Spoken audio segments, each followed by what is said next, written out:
Planear la expansión ordenada de las ciudades del país es un elemento crítico. Debemos pensar en dónde van a vivir las próximas generaciones y cómo van a tener un acceso sostenible a sus lugares de trabajo. Debemos diseñar las ciudades antes de ocuparlas. Esto garantizará una adecuada provisión de servicios públicos. Para esto necesitamos tener información de cómo se va a expandir el suelo y de cómo y por dónde van a ir las vías arteriales de las ciudades. Para esto los dejo con Solly Angel, director del Programa de Expansión Urbana de la Universidad de Nueva York, quien les contará un poco más sobre este proceso. Good day. I'm Professor Shlomo Solly Angel, the director of the NYU Urban Expansion Program at New York University. We've been working with the Department of National Planning to help prepare 109 cities for their territorial organization in the coming years. By territorial organization, we mean the organization of the territory both in the city and the territory that will need to be occupied by the city in the coming decades. And we're talking about decades.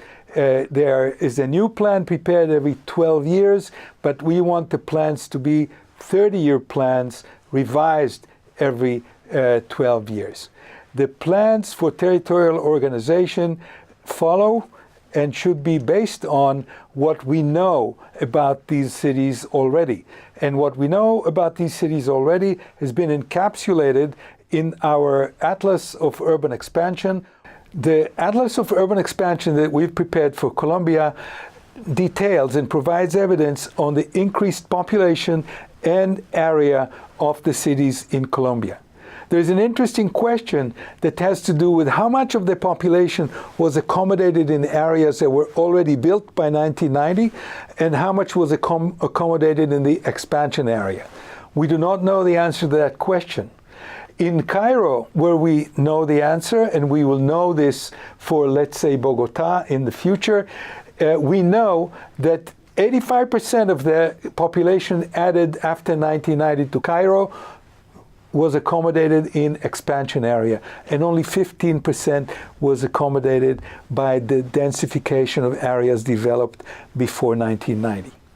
In all cases, we recommend that cities prepare for their territorial organization and expansion, and at the same time rationalize or organize or improve their existing territories. To help cities in preparing for their territorial organization, we've created a basic manual. The manual is supported by large reports prepared by both international and local experts that go into detail about what needs to be done. The basic manual is a manual that is written in 3-line paragraphs, simple language, so that everyone would be able to understand it. It is not for experts, it is not for lawyers, it is not for people with 20 years experience. It is for us citizens who need to know about how to create a better organized territory for our cities. For this purpose, we used cartoons, among other things, that show critical issues that have to do with preparing for territorial organization. I'm going to use these cartoons in the presentation. Basically, what we're asking you to do is to go through a 4-step process. The first one, preparation, where we would like you to collect the evidence that will be needed for this evidence-based plan. The second is the diagnostic phase, where we would like you to analyze the evidence. The third, and that is important, and this is where lawyers do not really add much, is to use the evidence and, in addition to information that has been accumulated about good planning practice all over the world over the years, to use that information as input together with the data from the city in making the plan. So good ideas together with the evidence are what makes the plan. And the fourth is the implementation of the plan, putting it to practice. And the most important element of this exercise is the implementation of the plan. There is no point in making a plan or in collecting evidence that is not going to be useful in organizing the territory of the city in a better way in the future. What you see here is kind of a cartoon of a typical mayor that thinks of this making of this plan as just an exercise that he or she has to engage in, and that it's going to be shelved the moment it is prepared. This is not the idea. There is no need to create documentation. There is no need to do exercises that are not going to help the city create new facts on the ground. And creating new facts on the ground is the key to what we are recommending in the making of the new POTs. There is a kind of a tradition in urban planning of collecting a lot of data before people start to make the plan. This has reached, in many places, ridiculous proportions. In fact, I gave a seminar once, a graduate seminar in data analysis, and I asked the students to take a plan, look at the data volume that shows what data was collected to prepare the plan, and then look at the plan and try to find out the links between the data and the plan. And lo and behold, none of the students could find any link at all between the data that was collected and the plan that was prepared. People collected data just because they thought they needed to collect data, and then put the data aside and made the plan. They could have made the plan without any of the data. So the whole idea is to collect relevant data that is going to make a difference in creating the plans for the territorial organization of the city. And this data is rather minimal.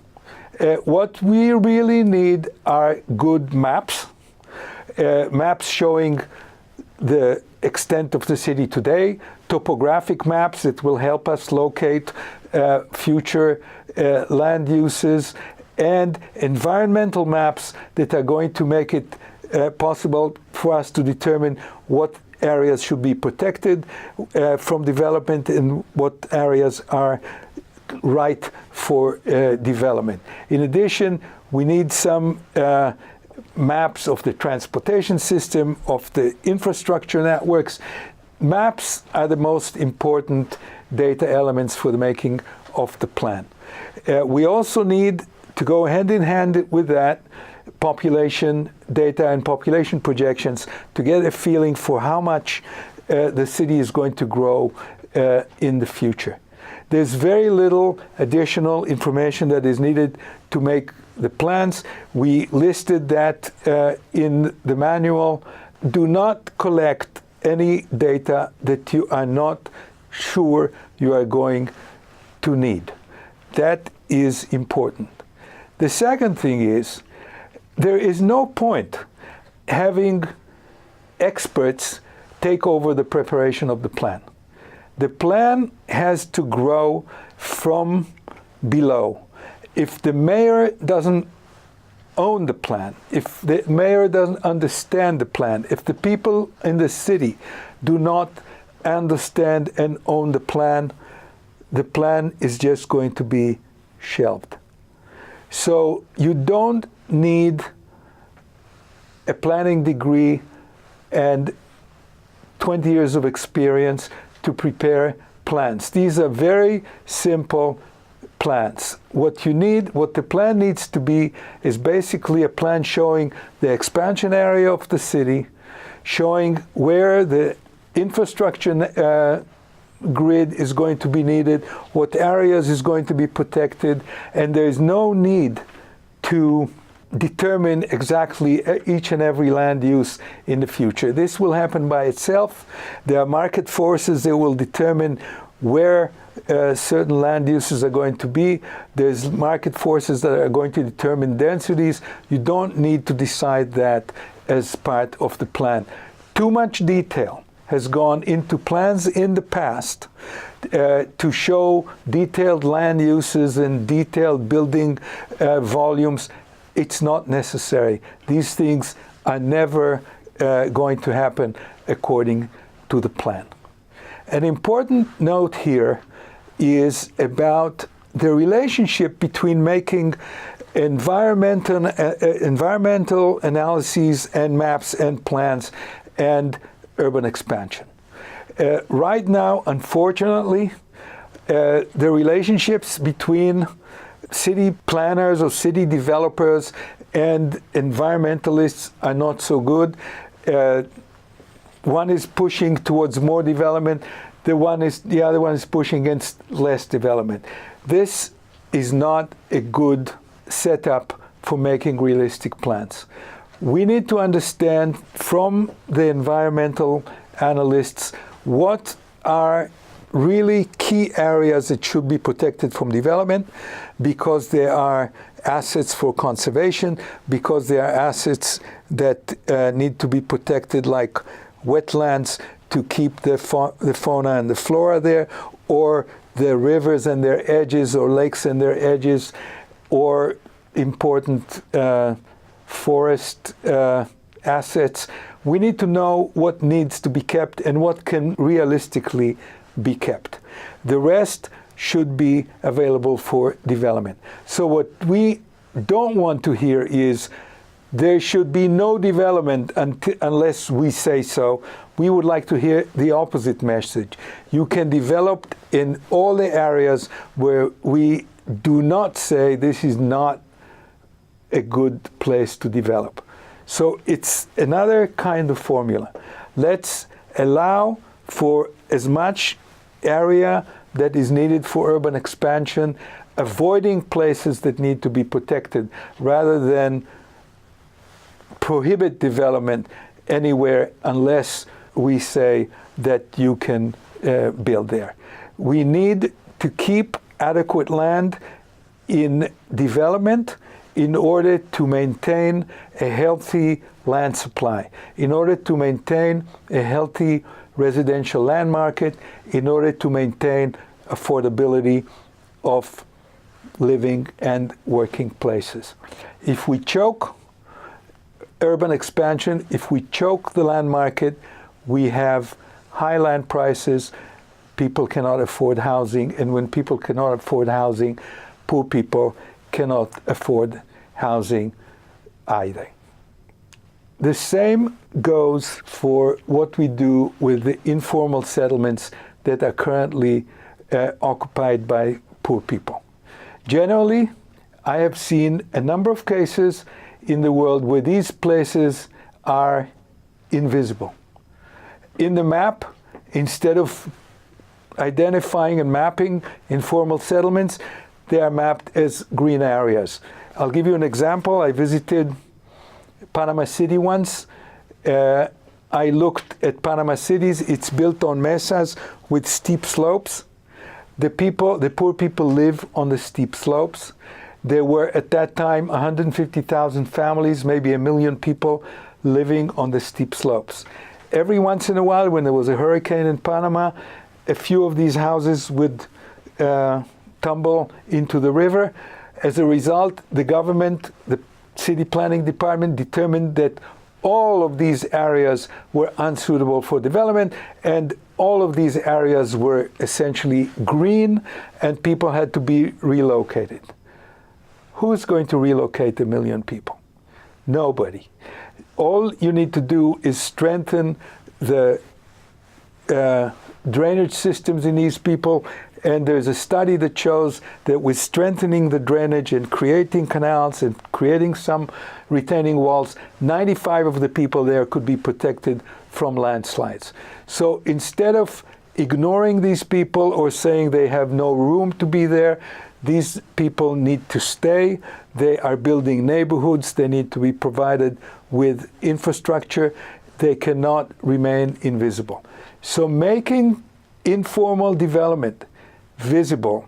And not only that, but in the case of Colombia, building simple rules for informal development to continue instead of thinking that it is all of a sudden going to disappear in the next plan is one of the lessons that needs to be learned by these planners. So what we are thinking in terms of the expansion area, what we're thinking is the creation of an arterial grid of maybe 30-meter wide roads throughout the expansion area, maybe 1 kilometer apart, and then leaving all these macro blocks for development, both by formal and informal developers, and only requiring minimal layouts from informal developments so that they can quickly turn into real neighborhoods.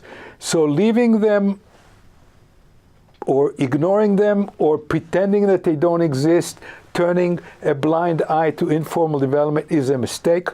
If we can get them to just lay out the communities in a way that can later facilitate the provision of services, we've done the most we can do to turn them into regular neighborhoods in a minimum amount of time. A great example for me is the neighborhood of Comas in Lima, a squatter community that was created in the early 60s on the outskirts of Lima. Now these squatters, rather than just coming each one on their own, were actually organized by radical priests at the time for an invasion of an area, a kind of basically public land at the periphery of the city. The priests asked engineering students from San Marcos universities to lay out the community before they invaded it. They laid it out with plots, 10 meters by 20 meter plots, and 10-meter roads between blocks, and then they invaded. This community quickly became an organized neighborhood, and when I looked last year at real estate prices in Comas, a squatter plot of 200 meters with a 150 square meter house on it cost upwards of $180,000.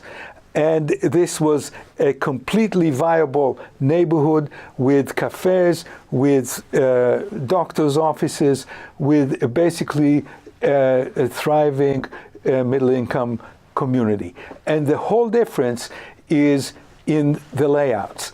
To give you another example, I just read another study of Tanzania where a British scholar analyzed 19 World Bank projects that were done at the time. Some of them were infrastructure upgrading in informal settlements, and some of them were what we called sites and services, namely organized layouts where people got plots to build. The difference between them, 25 years later, the increase in the value of the informal areas that were upgraded was 30%. The increase in the values that were laid out before they were built were between 160 and 200%. This is what you have to think about when you are thinking of how to incorporate informal settlements into your plans. What you also have to think about is metropolitan-wide planning. You know, the cities surrounding the 4 big metropolitan areas in Colombia, the cities surrounding Bogota, Medellin, Cali, Bucaramanga, all have to get together to plan, not to unite or to lose their power, but to agree to create a system of arterial roads that unites them all together. They cannot plan arterial roads separately from each other, and to create, you know, like sewer systems or environmental protection systems that take their own interest into account. Failing to do that, again, will be a major failure of these metropolitan areas to function as metropolitan labor markets, to function together so that every person in the metropolitan area will have access to all jobs and all firms will have access to all workers. For that, you need some form of serious metropolitan coordination, at the very least in creating metropolitan transportation network.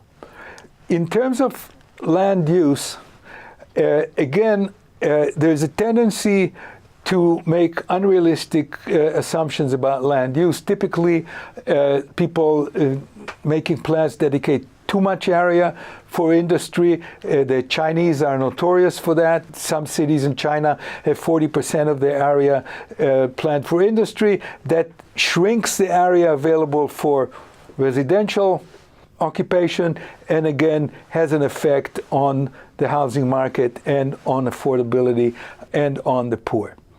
There are all kinds of tricks that planners use to avoid doing things correctly.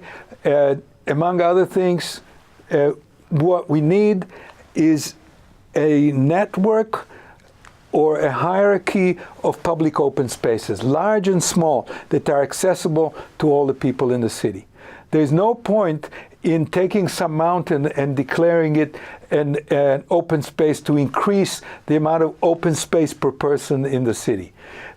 This is a dysfunctional open space. Open space is designed to protect, let's say, rivers, lakes, important areas that need to be protected from an environmental perspective, but also to provide access to people from densely settled areas into open space, and also to create a place to breathe in the city rather than have kilometers upon kilometers of built-up area. Clearly, it's not only a matter of expansion.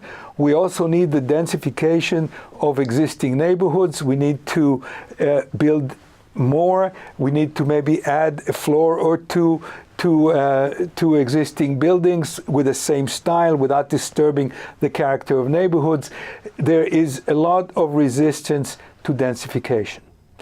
People resist densification because they resist the status quo. They don't mind it in general, but they want it elsewhere. So what we need to do is we need to create the kind of densification that promotes community and that helps community, rather than the kind of densification that some developers want, namely to destroy houses in the community and instead build some condo with a swimming pool and a big wall around it, some kind of a walled community that is not really part of the neighborhood. What we want is densification by allowing people to build more on their plots, to build higher, to fill up the plots, but to keep the character of neighborhoods while having densification. We also want real participation. We want people to become part of the plan rather than being told what the plan is and participating in some meetings that are not really, where they can't really have an influence. So we would like people to be involved from the beginning, throughout the process, in the steps where they're asked serious questions about what their vision for the city is, how much they're willing to go towards implementing that vision, rather than presenting them with some fait accompli plans. There also always be people who would like to avoid the plan by either moving out or by using certain rules that allow them to not comply with the plan. We need to think about realistically about enforcement, about regulation. There's no point in having regulations that are not going to be enforced. So I'd rather not have a regulation than have one that is broken and broken again and again. Finally, there is serious lack of empowerment of municipalities and lack of seriousness, even though the laws are all there, to actually raise income for financing infrastructure and financing public works from the increase in the value of real estate in these cities. So when we bring in development, when we bring in roads, when we bring in infrastructure, when we bring in schools, land values go up. When land values go up, they go up because we introduce the infrastructure and the public works. So there's a very good logic for recovering that increase in value. There are many tools already available in the law for doing it. It's just a matter of goodwill and the community getting together and ensuring that this is something serious, that we want public works, that we want to pay for public works, and we need to make that happen. When you keep some of these stories that I've told you in mind, you're going to come up with better plans that can be put on the ground, that can make a real change in the lives of people in your cities. Thank you.